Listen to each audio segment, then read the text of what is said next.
Banyak orang bilang AI akan menggantikan manusia, tapi pertanyaannya bukan apakah AI akan menggantikan manusia, melainkan manusia seperti apa yang akan tergantikan oleh AI. Dan di video ini, kita bakal bahas fakta yang jarang banget dibicarakan. Selamat datang di Serba Serbi, tempatnya insight cerdas, dibahas santai tapi masuk.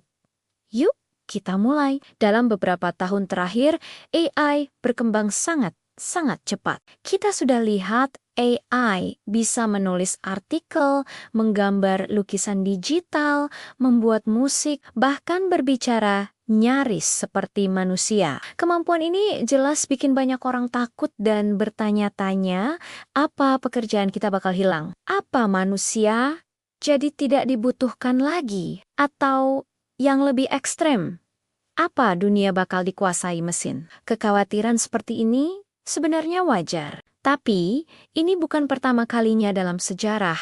Teknologi baru menimbulkan ketakutan massal. Coba kita lihat kembali ke masa revolusi industri. Saat mesin-mesin uap dan pabrik mulai bermunculan, banyak orang juga panik. Mereka takut mesin akan menghilangkan semua pekerjaan para pengrajin dan buruh. Tapi, apa yang terjadi? Pekerjaan tidak benar-benar hilang, yang terjadi justru jenis pekerjaannya yang berubah. Muncul profesi baru seperti operator mesin, teknisi, dan manajer pabrik. Sejarah menunjukkan bahwa teknologi tidak melenyapkan pekerjaan, tapi mengubahnya. Dan pola yang sama sangat mungkin terjadi dengan AI.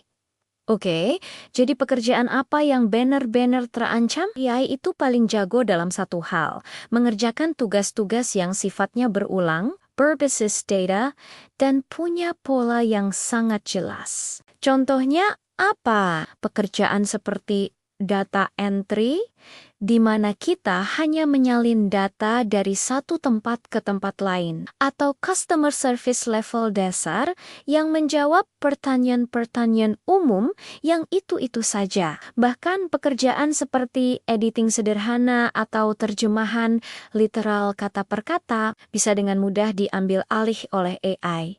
Penting untuk dipahami.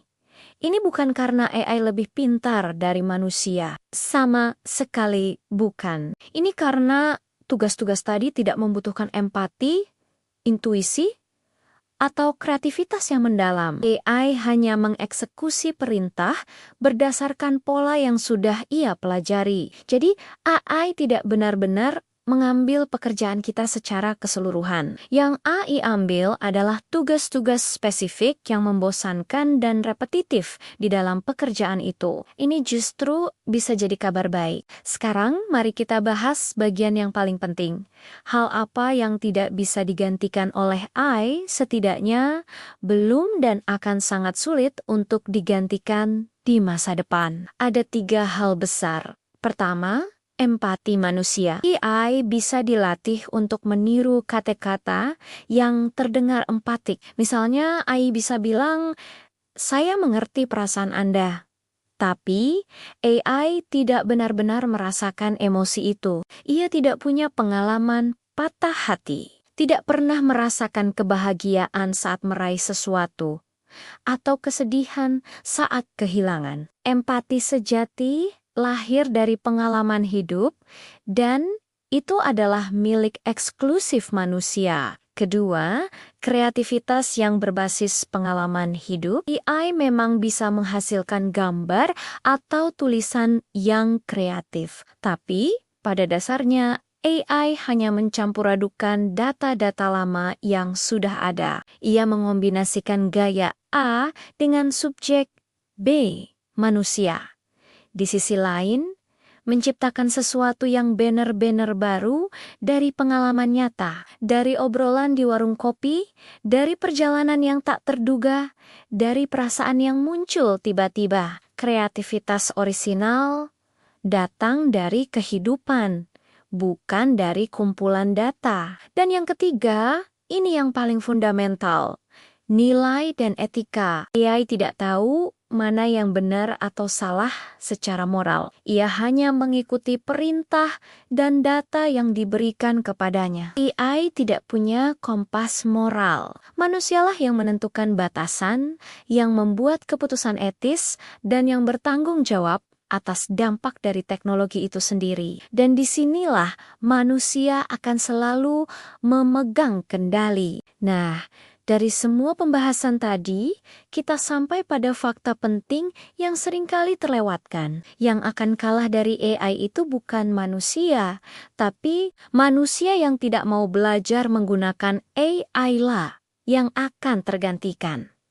Coba pikirkan baik-baik. AI itu bukan pesaing manusia. AI adalah alat, sebuah tool yang sangat canggih. Sama seperti bagaimana seorang desainer grafis menggunakan software canggih untuk mempercepat kerjanya. Bukan bersaing dengan software itu, seorang desainer yang menggunakan AI bisa menghasilkan lebih banyak opsi desain dalam waktu yang lebih singkat. Seorang penulis yang dibantu AI bisa melakukan riset dan menyusun draft awal dengan lebih produktif. Seorang pebisnis yang memanfaatkan analisis data dari AI bisa membuat keputusan yang lebih strategis dan akurat. Analoginya sederhana.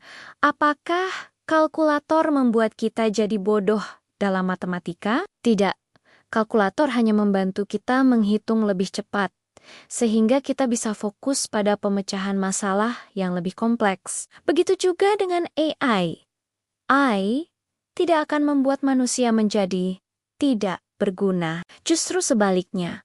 AI akan membebaskan kita dari tugas-tugas repetitif agar kita bisa lebih fokus pada hal-hal yang hanya bisa dilakukan oleh manusia, berpikir kritis, berempati, dan berkreasi. Jadi, masa depan itu bukan tentang manusia melawan AI.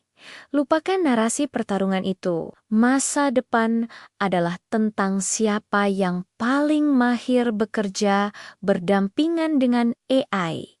Ini adalah era kolaborasi, bukan kompetisi. Skill yang paling penting ke depan mungkin bukan lagi sekadar kemampuan teknis mengoperasikan sebuah program, tapi yang lebih penting adalah kemampuan berpikir kritis untuk mengevaluasi hasil kerja AI, kemampuan beradaptasi dengan teknologi yang terus berubah, dan tentunya kemampuan berempati untuk terhubung dengan sesama manusia, sesuatu yang tidak akan pernah bisa ditiru oleh mesin. Kita perlu mengasah apa yang membuat kita menjadi manusia. Jadi, kita kembali ke pertanyaan awal.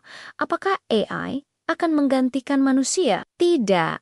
Tapi, manusia yang tidak mau berkembang, yang menolak untuk belajar, dan yang tidak mau beradaptasi, bisa jadi akan tergantikan oleh AI, tapi oleh manusia lain yang lebih cerdas dalam memanfaatkan AI sebagai alat untuk menjadi lebih baik. Kalau kamu ingin tetap relevan di masa depan yang penuh dengan perubahan ini, caranya bukan dengan melawan teknologi. Caranya adalah dengan memahaminya, mempelajarinya, dan menggunakannya untuk keuntungan kita.